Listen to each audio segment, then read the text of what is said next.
Well, hey, listeners, thanks for tuning in for another episode of the Frontal Living Podcast. I'm excited today because I don't have a ton of guests on. Everybody who's been listening to this podcast for a while knows I don't do a ton of guests, but I wanted to bring my friend and colleague Beverly Simpson on today, and we're going to have a conversation. Well, we're not really sure about all the things we're going to jam about, but before we dive in, I think we're going to talk about connection, we're going to talk about vulnerability, we're going to talk about body image. We're going to talk about what it takes when you are a woman in business and you're raising a family and growing a business and the demands on your time.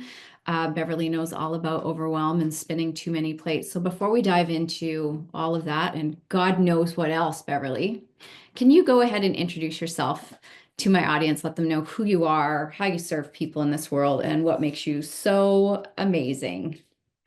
Oh, you're so kind. First of all, Lisa, thank you so much for having me on the show today. It is a pleasure and a privilege to hang out with you and to connect with your community and your listeners. I really appreciate it. So first and foremost, thank you. I'm Beverly Simpson. I'm a former district fitness manager for a national gym in the Manhattan and New Jersey area. So I was responsible for running and growing and developing personal trainers and leaders for 5 Manhattan and New Jersey gyms.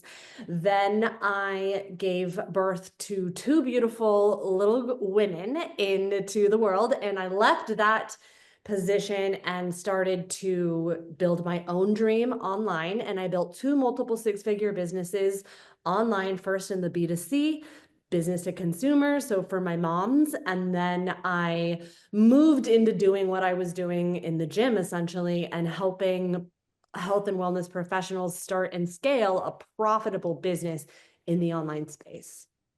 And that's what I That's a big leap from did. running people to then growing your own business. So other than having your kids, what was the like motivating factor to make such a big leap? Because I found, because I was in fitness for years and years as well, there's such a steep learning curve when it comes to growing your own business. And I think we're kind of sold this, it's easy, just move your business online and you will get rich and everything will be awesome. Just do this 30-minute training and then you'll make $1 million in 3 seconds. I did it. You can do it. So it's interesting. So it was kind of 2 moments for me. First was I, I, and hold on, I want to pull back the curtain just one step further if we're going to talk about body image, because it does relate, is that I got into fitness because previously I was an actor. And so I had majored in musical theater, and I had always thought that my perfect job was going to be on the next side of like getting the perfect body, that I just needed to work out enough to get to the best job. And I always laugh because I had this moment of, oh, I need to leave this narcissistic industry and go into fitness. And I'm like, what? I look on it now and I'm like, no. It wasn't that the industry was narcissistic. It was more that I was self-focused, and wherever you go, there you are. Right. And so that's how I really got into fitness. And as I started to advance in the company, it was really similar to running your own business. Like I was running their dream, just not mine. And so I had realized, as I'm in the gym, and if any of your listeners have have worked in a gym or know the gym, just go at the end of the month because there's always going to be deals, because you have closeout every month. And so I was literally missing a year of or a week of my kids' life every month. And if you think about the holidays, Christmas, Hanukkah, uh, you know, New Year's, Halloween, every holiday is always at the end of the month. And I had this, am I going to miss every holiday with my kids so that I can be living in the gym? That does not sound fun at all. So that was a catalyst for me, because it was Gwen's first Halloween and I missed it. I was at the gym and my husband was FaceTiming me. And I remember I thought to myself, this is absurd and not acceptable. And so that was number one. And then I had that moment of you could do the same thing for yourself. And so that was really the biggest catalyst. And I was living in the city with my husband, and my husband is a detective, an NYPD detective. So he has a very strong opinion about raising children in the city.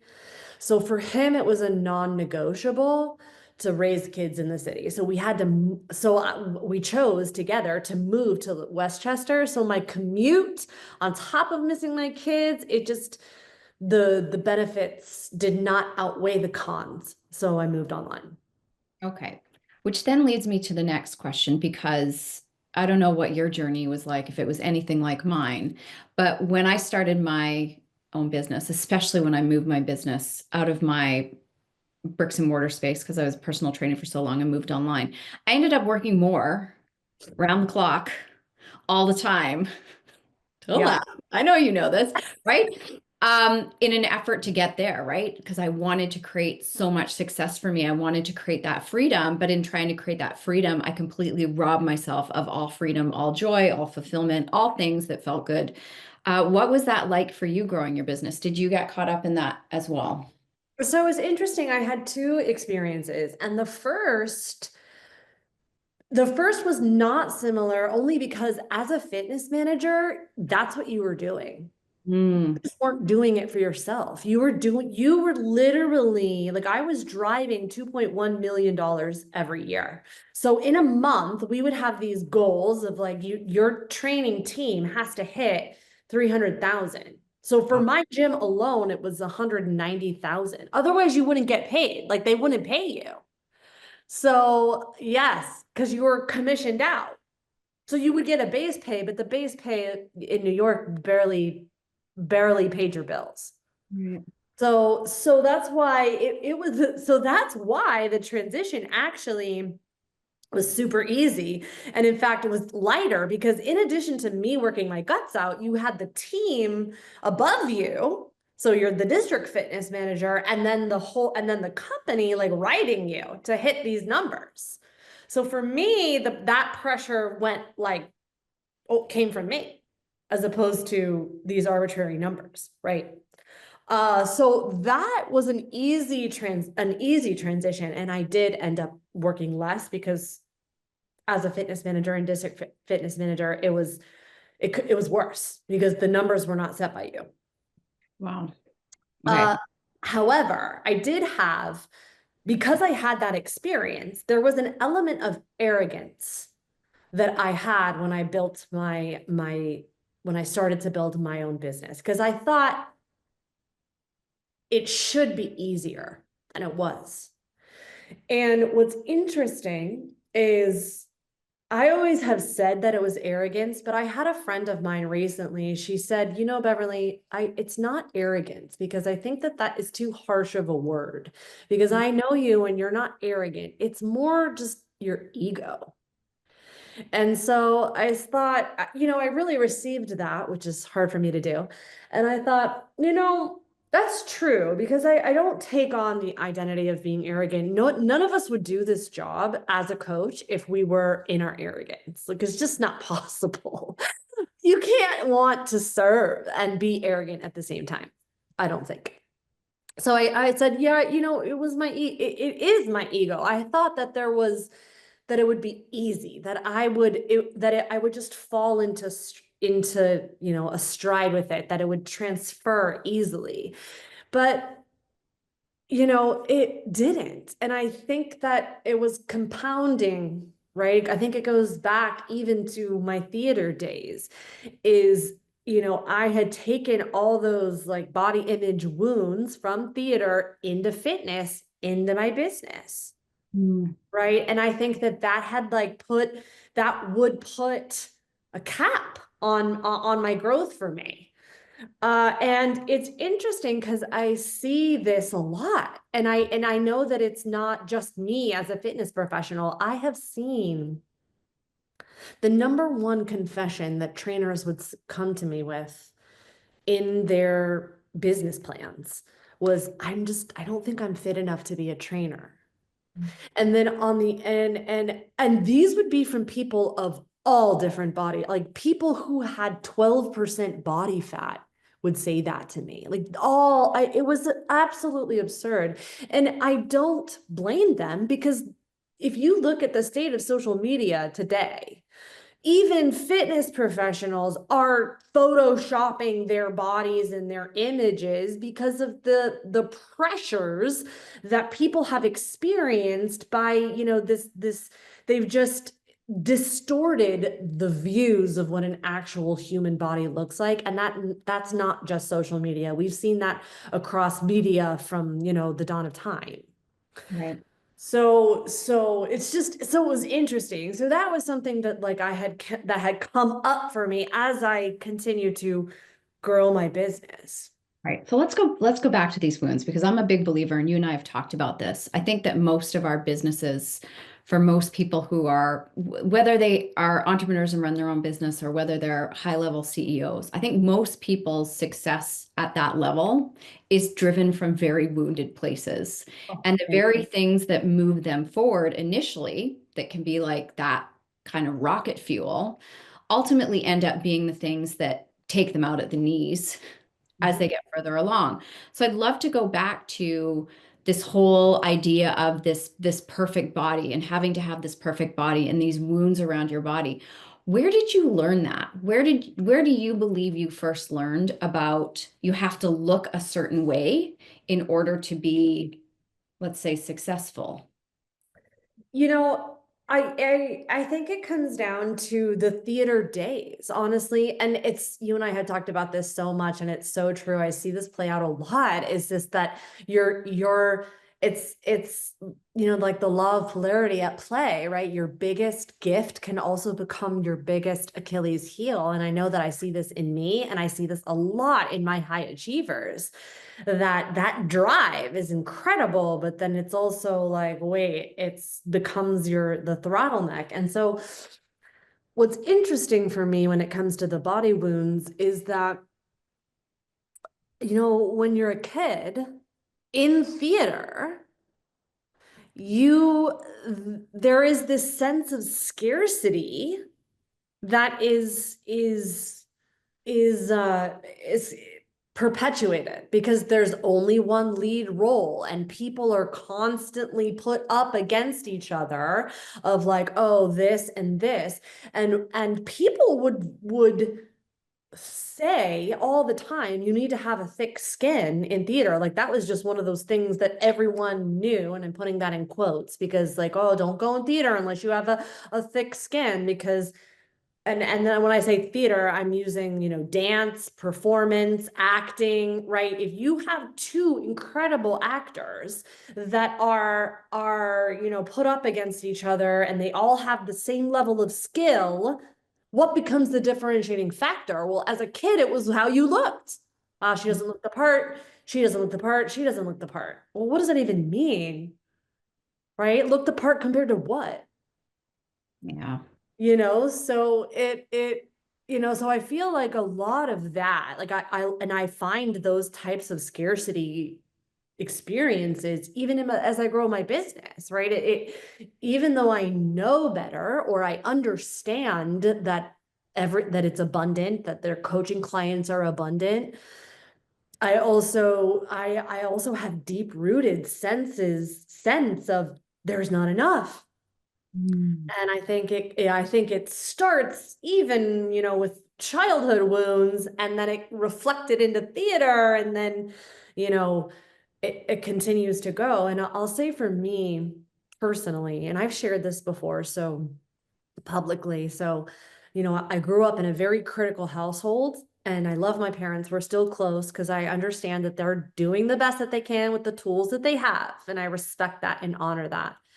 But one of the things that would happen is that if something was spoken over me that I was deeply afraid of to be true. So for example, I would have my dad say like, oh, well, maybe you're just not good enough to be an actor. And Mm. knowing that that was spoken over me, and that be like deep rooted, like maybe that's true, that I would receive that and internalize that.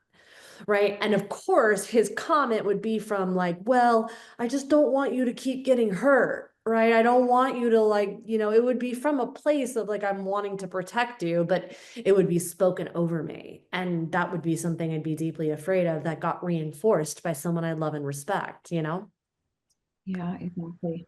And I see and I hear those same things even in my business, but just now I reject. So so talk to me more about the body image issues and how those plagued you throughout the life. Because as we both know, the things that we don't heal, right? And we think, well, if I just move out of this zone, right? So if I just move out of theater and I go here, then I'll be fine. Mhm. But what most people don't realize is like your wounds will follow you and they'll keep knocking at your door louder and louder and louder until they're like, what was that movie where he like broke through the door and was like, was it Johnny's here? Do you remember that movie? The Shining? No, no, oh, that sounds Shining. so Oh my scary. God, this was way back. I just had this vision of like, Yeah. anyway, that's kind of what these wounds do. They follow us around. So you leave theater, you go into fitness, which fitness, what most people don't recognize, and I mean, I've been in fitness for like 2 decades as well. So I know this, I know the industry inside and out. And there are a lot of empowered people in that business, and there are so many that are working from a really hurt place inside themselves where their entire identity is wrapped up in how they look, how they present. And I mean, going on stage, I saw this all the time. And it was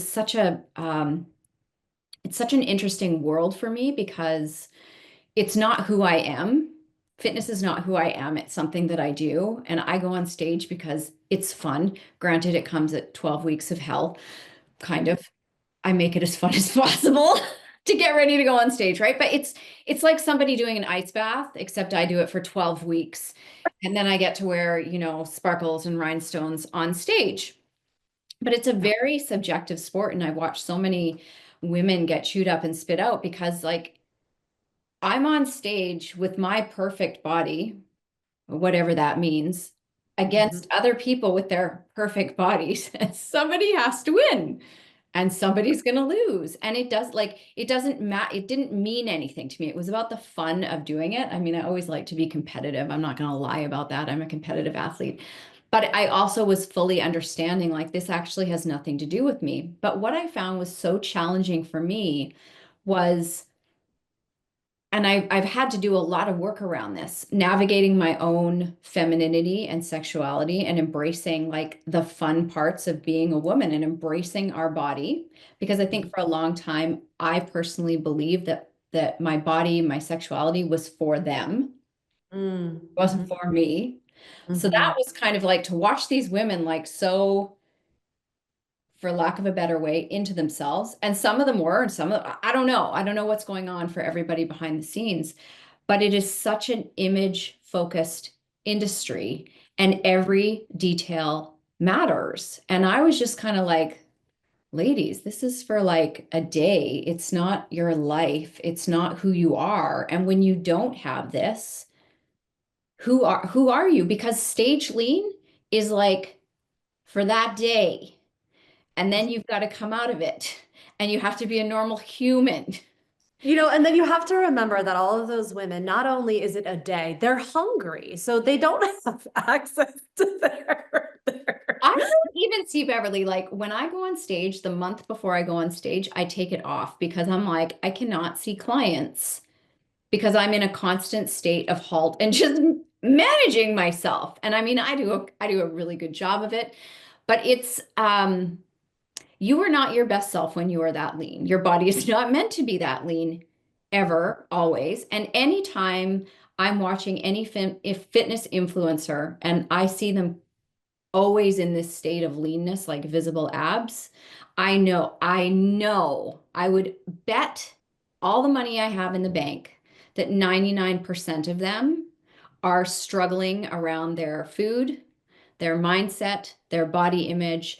They are some of the most critical people I've met on the planet. Whereas when you find I've got a lot of friends who are very healthy athletes as well. They're a different breed. And even I, to this day, can still go like in and out of stuff where I have to like check myself.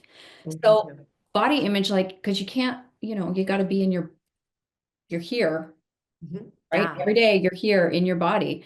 So Mhm. I'd love to hear about your journey around unraveling all of this for you and what that's been like.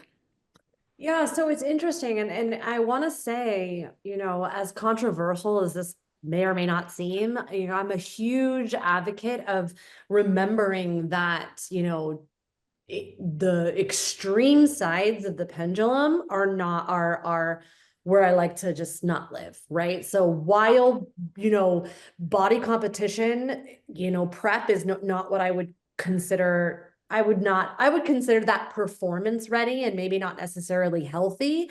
I also think that health at every size is not the same thing as healthy at every size. Oh, thank you for saying that. Because I can sometimes get up in my stuff around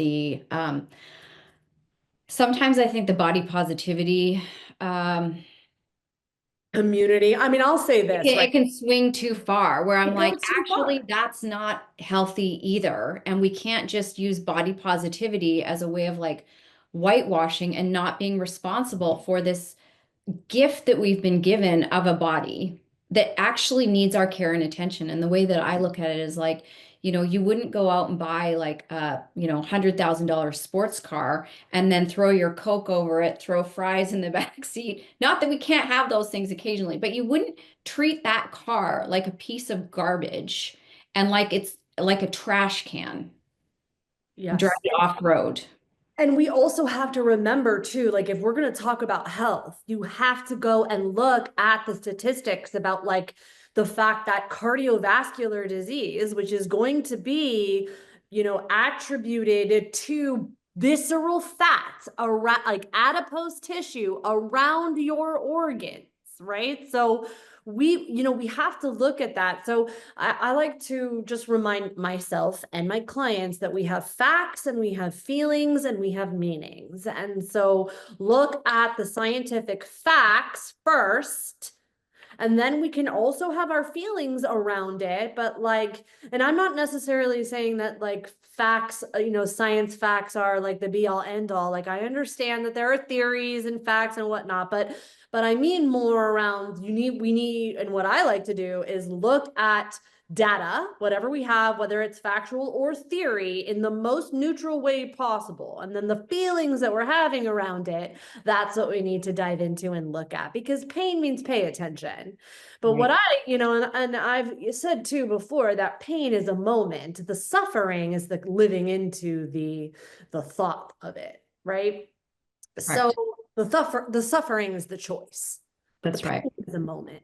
Yeah, because feelings aren't facts, but feelings do provide us with a It's, gateway and a signpost for yes. things we need to look at. And the data, for me, the data is the grounding bit. Like, okay, this is what you feel, Lisa, but this is what the data is telling you. Can you get out of the feelings for a minute? Look at the data, bring yourself back to earth, and then let's go back to the feeling and say, like, what story is that pointing here to? Yes. That you might want to look at releasing. And that's, so much of body image is because I've got a good girlfriend and she's been dipping her toe in the land of macros now after she's vegetarian. She's realizing she's not eating enough protein. So she's like, okay, the best way to do this is macros. Great. Awesome. I can help you with that. This is not something I do on the regular. Please don't DM me and ask me to do your macros. Um, And every week I'd be like, I need your data. Like I need some data here. If you want me to make decisions and help you I need data. And she every week there was a reason why she couldn't give me the data. So I finally said to her, I'm like, I think you may want to explore the fact that you're looking for the ideal circumstances to take your data so that we can make decisions. So this is clearly pointing you back to a place where she used to work from, which was, disordered eating when she was young. Same thing, body image issues, right? So she's seeing now that she's older and wiser, these threads are still there. And she hadn't dealt with them because she was just like, well, I'm not going to track. I'm just going to eat vegetarian. I'm going to do what I want to do. I'm going to live healthy, be healthy in my body. And that worked now until it hasn't because she's had to take a look at like, oh, wait, my health isn't that good. Things need to shift here, especially, as we get older as women, it does become so imperative. But it's just been fascinating to watch these old threads and stories come up. And she was convincing herself that it wasn't anything. It just wasn't a good time. She'd, been out the night before. And I'm like, dude, Yes. you ate Yes. pizza. Oh You my can still take the data the next day and have it be completely neutral and God. normal. So true. I mean, everyone, I mean, at least I'll speak to the American culture. I can't speak to outside of Americans, but we all know how to diet, but nobody knows how to eat. Correct. And so it's an interesting time. But if we think about how this, relates back to the body image stuff, at least for me, Yeah. I think it all comes down to one of those, root things when you grow up in a critical household and you never feel like you're enough, whether it's true or not, right? That's just the interpretation you take on as a kid. And you were like, I'm never enough. I need to just keep working harder. Food gets to be one of those things that you can control. You see this in toddlers. Toddlers can control their food, what they will and won't eat. And so when you start to see, oh, I can take back control in this with food, it for someone who never feels like they're enough and then sees that, oh, I can achieve whatever it is, whether it's like I want to be so too strict or whatever it is, and then they see, I feel like food is one of the first outlets people can hold on to. Yeah, it's a control point for many people. And just like living in our bodies, you have to eat every Yes. day. You can't Right. not eat. You will die if you don't eat. So food does become this control point. And it's also um it's used for celebrating. It's used for Yeah. soothing. You had a bad day, let's go out for, burger and fries. You won an Mhm. award, let's go out for pizza. Like it's so ingrained in everything that we do. Yes. So, and we're not taught how to have a healthy relationship with food. We don't even look at food as we're in a relationship with food. Just like we don't look at like we're in a relationship with money. If money was a person, if food was a person, how would you look at it? How would you talk to it? What would it be complicated? Would it be, would you feel nurtured by it? Would you feel abused by it? So even that perspective, like we're not taught these things, but we know we need to eat and we know it makes us feel good, but we also know it makes us feel bad for many people. And so this cycle goes. And then you get bombarded also with being told you should look this way, you should heard this, that, the other thing. So how did you move yourself out of this? How do you feel about your body image now? Because the fitness industry is one thing. Now you're running your own business. Where are you at with this today? So I'll say, it is interesting because as we're just using this as this one subject or this one idea, I have seen it morph in my life to show, thread throughout. Like as a teenager, it was like I used it as a way of control. And then I went into theater and it was about like my body image in terms of like getting the right job. And then in fitness, it was the same a little bit. It showed up a little bit differently, just like, hey, I want to be presented as an authority and an expert. And I literally like almost lost my life to it because when my daughter was born, I was so concerned that if I had a cesarean, that they would cut my abs. Like this is 2015. This is not that long ago. Okay. Mhm. That they would cut my abs and I would lose my body. And so much so that I was killing both of us and I was refusing to have a cesarean. It wasn't until my husband came into the room and he was crying. Now, for those of you who've ever met my husband, he is this stoic, 6'4" dude who is super sentimental, but no one would know this. Okay. He is like really great at communicating feelings, but no one would know it. And he comes in and he looks at me and he's crying and he's like, Beverly, you're going to die. You need to go get it. You're going to kill Gwen and you're going to kill yourself. Like, go get a cesarean. And I'm like going in and out of consciousness because like my platelets are dropping. Like they had to put me on general anesthesia. Like it was just not a good experience. For those of you listening to this pregnant, don't worry, two beautiful kids and I'm alive. It's going to be fine. Um, So, but it was just this interesting, overwhelming experience of sadness as I'm going in and out of consciousness, because it was the moment of like, I'm having three experiences at once. One was, I can't believe I'm willing to kill myself over the look of my body. Okay. At the same time, it was this grief of not getting the expectation of what I thought was going to happen, right? And at the same time feeling this like shame around, like, I can't believe that this was that like I'm supposed to be excited about bringing Gwen into the world right now, and I do not. Like, it was just a very, and then, your doctor, who was great during, like, her bedside manner was like, she was very like, you should just be glad that you're alive. And I was thinking of myself like, oh my gosh, it was just a very traumatic experience. But anyway, so that was a moment where I was like, oh, I thought I handled this, and I didn't. And then I had a horrible experience nursing, like, or breastfeeding, and both times. So I gained like 700 pounds. It wasn't really 70, it was 70, but 70 pounds in 4 weeks is a lot of pounds to gain. Whoa, that is a lot. Yeah. What? Because I couldn't produce milk. So I kept trying to like bring milk. And it's a very weird hormonal experience, because you think, oh no, it's going to be okay. It's okay if she has formula. And you think that in your mind, but then the moment's happening. And again, another, just both times where I was like, with Abby, I was like, it's okay. It's okay. Like, I really have PTSD from the pump sound, and I don't use that word lightly. Like, I hear that pump sound, that I'm like, oh, I get transported. But so that was one thing, right? So I kind of, so I had really like pendulum swung in body image, and I had this other moment where I just hated like being in my own skin, that I was getting ready for a Christmas party. And I remember telling my husband, just get my kid out of the room. Like, I don't want her to see how I feel in this moment because of my body, right?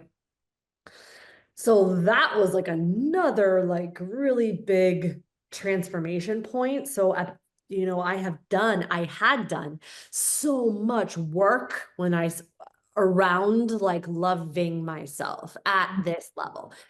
I used to have, that was kind of what birthed the idea of like, love yourself lean, because that's what it comes down to: taking care of your body, wanting to change it, but from a place of appreciation of how this body has performed and showed up for me, for my kids. Like, not trying to change it so that I fit someone else's mold. Now changing it so that like I can get up in the morning easily, so that I can be my most present self, so that I can magnetize myself in the sense of just being so in love with what I've been able to do, which is just incredible. Like, bringing life into the world is just like crazy, right? When you think about it, right? And honoring the health and the temple that the body actually is, right? So that took a while, because once I had swung the pendulum so far the other way, where now I had like 60 extra pounds on my frame that I've never had in my entire life, I would walk by a mirror and be like, whoa, that's not me. That's not how I see myself in my mind's eye. So now I feel like, okay, we have swung the pendulum back, and now we're coming from this place of like. So what I'm hearing, and this is normal for a lot of women. So if you're listening, I hope you can relate to this, because what happens in this journey of partnering with your body is you have to recognize that you've spent your life fighting against it, like literally in combat with, believing that your body is actually not on your side. And a lot of this work, when it comes to healing that relationship with our body, is this deep forgiveness work that is required to go Mhm. back and say, like, oh my God, I'm so sorry. I'm so sorry that I put this in front of this, that I made this more important than this, that you were just trying to, meaning your body was just trying to protect you, bring life into this world, all the things. And we give so much meaning to things like abs, boobs, because I have my boobs out. Was it last year? And I remember Yeah. a client said to me, because it was I had to do a lot of deep forgiveness work over the decision to have them in years and years ago when I just saw my body differently, believed different. I mean, there's so many things that I've had to go back in time and make peace with and forgive myself for not knowing around Mhm. my cycles, around birth control, around even giving birth. When I think about how I gave birth and how I just handed it over to the white coats, never thinking like, what are my other options here? Because I was just so kind of indoctrinated into this is what we do. And I'm not saying that we should shun Western medicine. It's not about that. But women's bodies hold this inherent deep wisdom. And I have felt completely disconnected from that. So even though I was working in an industry and I'm a very kinesthetic person, I can now look back and go like, wow, you were never really in your body, Lisa. Mhm. So, when I made the decision to have my implants removed because, they had to come out at some point, I wasn't getting new ones put in. And I remember a client said to me, she's like, your boobs are the least interesting thing about you, right? And I was like, dude, yeah, you're right. But Yeah. it was a massive transition. It was a massive transition. Um, but this is what it comes down to is, are you willing to make peace and learn to love your body in all its iterations? Up, down, Mhm. boobs, no boobs, butt, no butt, waist, no waist, because your body is always going to be changing and transforming, and expecting it to be a certain way all the time. How unrealistic is that? We would never put that expectation on our children. I love you at 8, so you're never allowed to grow. Don't ever change. Don't ever be different. My children have been the greatest gifts, my Right. greatest teachers. They are my greatest teachers. They are little perfect mirrors to me. Yeah, I believe that kids come here to teach us more than we are here to teach them. And they often reflect back exactly the lessons that we need to learn. And it's so exciting to see that girls are growing up in such a different era. Like, I don't know if you notice this in the gyms. I'm still in the gyms. I still go to my community center in the morning with the 70-year-olds and the 20-year-olds. There's a whole range of us. Mhm. And back in the day when I used to train, when I graduated from high school is really when I started training. I was like a token. I was one of the token women, and there were no training plans for girls. You just did the treadmill or the elliptical or whatever was fashion. Stairmaster back in the day. So I would train with boys. They would give me the boys' plans, but I was always the token girl in the gym. And over the years, I've watched women go from wearing like big, long, baggy t-shirts to cover up everything to now I'm seeing all shapes and sizes in the gym in their little sports tops and shorty shorts. And I'm like, holy shit, like how far we've come in terms of accepting and loving our bodies and embracing that we can be healthy at all shapes and sizes, that there is no perfect, while also going back to the how we touched on the body positivity community, also recognizing that loving your body comes with a responsibility to care for it. And that does actually mean moving it, Yes. what you're putting in it, the thoughts you're thinking about it. It's all encompassing. And I don't think that at least for me, love to hear your thoughts.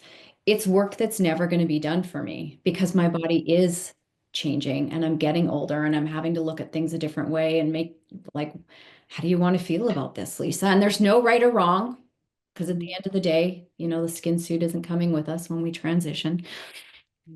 But it's just, it's a never ending journey around how I want to show up for myself. And I think that right, what you just said right there is one of the things that I am really working and leaning into, like gently letting it go, leaning into the acceptance of that being okay. Because I think as a high achiever, and someone is always identified in achieving, right? This has caused me to perpetually stay in chase. And Mhm. so when that happens, right, it doesn't matter. Like I'll have, I need to hit this and hit that. And I consciously, I don't know that I'm consciously doing it because I have great reasons as to why I'm moving the goalpost. Okay. Like it's not, yeah, but you don't understand. I have a team now, right? It doesn't matter what it is. Okay. So I say this because I would feel and still do. I can recognize it and this is what I have to shift is that I find myself being like mad or angry or sad at myself for repeating a pattern. Like, oh, I thought you handled this by now. Mm, Oh, I can't, I like this means that you have not healed, so you're somehow less than, right? Or like something I'll say about, for me in the healing community is like, oh man, I need to heal this. Sometimes I'm really cautious around saying that because it inevitably assumes that there's something broken then in right. me. And that's not true. So I'm looking for the ways that I can remember I'm not broken, I'm evolving. And that's right there. So none of us are broken. And none of us are getting away from all of our stories until we die. And we've been given enough stories. There's been enough seeds planted that we will have enough to keep ourselves busy till the day we die. It's how we approach, it's how we approach these stories. And instead of looking at, well, I thought I dealt with this, like there's been things over the past couple of years that came up that I was like, whoa, I thought that I cleared the deck of these a long time ago. But they were planted so deeply. It took something so incredibly disruptive in my life for them to, boop, pop to the surface and be like, here you are, Lisa. Do you want to take a look at this?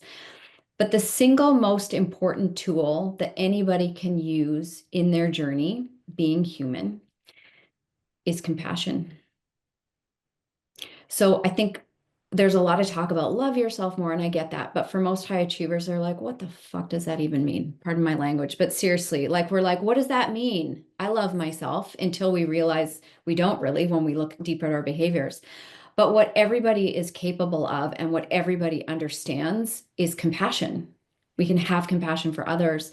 And when we can just show up in our own lives with compassion for ourselves in those moments where we're like, how did I not know this? How did I not see this? How is this coming up again? When we can just meet ourselves with compassion and just say, okay, yeah, and it's here.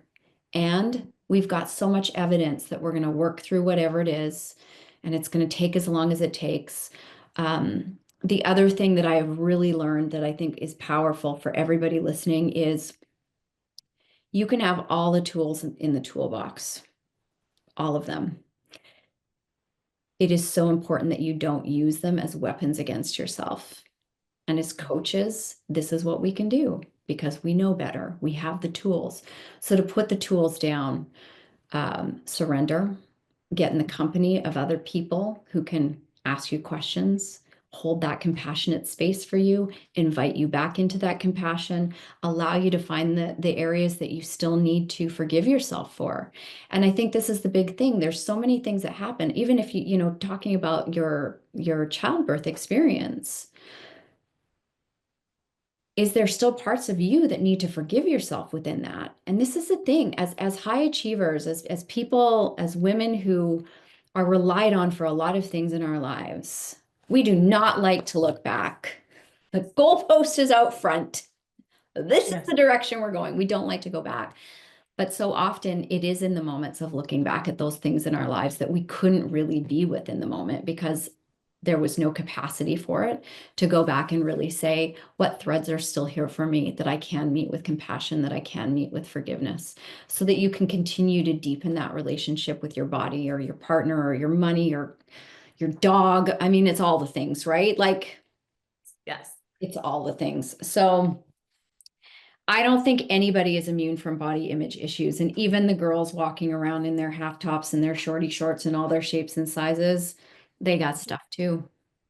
Yeah, I mean, because listen, we could talk about this for another 300 years, but I think three things, right? I think that the way your self-esteem and self-image, the way that you perceive yourself and your self-esteem and your self-worth are different. Yeah.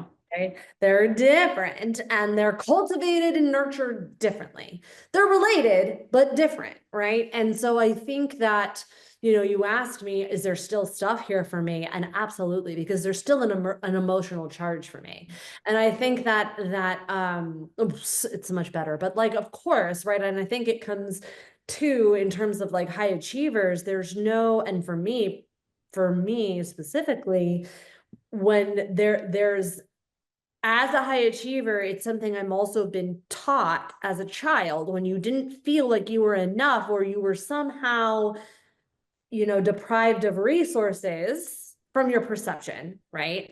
You start to rely on yourself, like, oh, I'll do it. And that's how you kind of turn into a high achiever. So then what happens is, when you start relying on yourself and then you quote unquote fail, or you don't meet your expectation, there comes this, there's a meaning of like, oh man, that means Yeah. I'm not worth it. That means that I must work, whatever that meaning is, right? Yeah. And I'll We also hear different say, stories.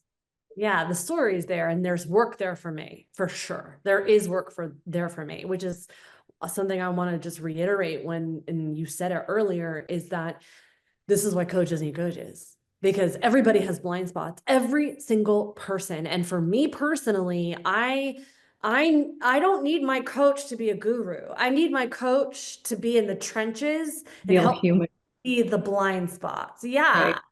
Yeah. I Yeah. just did a really short podcast episode on this because I was talking about how it's not that we're not competent. So every client I work with is highly competent. They are very self-reliant.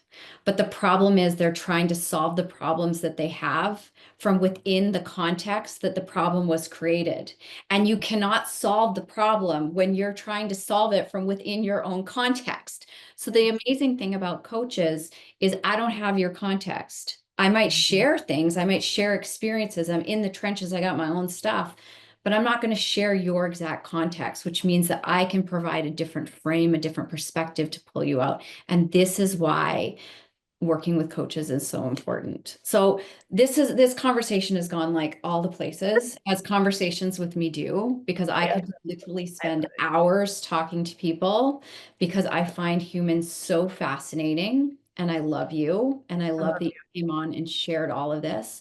Can you tell everybody where they can find you? Who specifically your clients are that you're looking for so that you. people can check out your podcast, your website, your cool social media stuff that makes my head spin a little bit. I'm like, that would take me 500 hours to create that one page. So fun. I just love it. I But love you it. love it. You're creative. I'm creative. Yeah.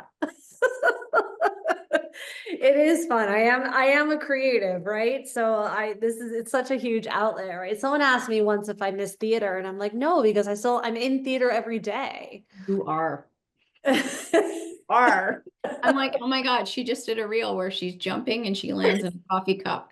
I'm like, that makes my head hurt, even trying to figure out how to clip that together. Like, this is the stuff that I hand my team, and I'm like, I don't want to know. You tell me what you need from me. I want to know nothing else about this. Like, the most creative I get is turning on stories and talking. That's it. It's amazing, amazing. Okay, so the best places to find me, I am on Instagram at B Simpson Fitness, and I'm also the host of the PT Profit podcast. And Lisa did an excellent job on her episode. She was it was so amazing. I loved it. Anyway, so those are the two best places to find me. And I work with health professionals, so people who really help people from the inside out, right? So we work with health, people who are working on mental health, physical health, emotional health, some people in their relationship health even, but mostly I focus a lot on movement. And people have asked me why. And the reason is because I love it. I love movement and fitness content that I could create stuff for real estate, but it would just be so flat. And there are real estate coaches out there that are amazing. Right. Well, I appreciate you spending the morning with me. Really bringing guests onto my podcast is just an excuse to hang out with really cool people that I want to know better. The great part about having a podcast, right? So thank you so much for coming on, Beverly. It's been awesome. And I love our growing relationship. Makes me very happy. So please make sure you go check out all of Beverly's stuff. We will put the links in the show note. And thanks for tuning in for another episode. And I will catch you on the next one.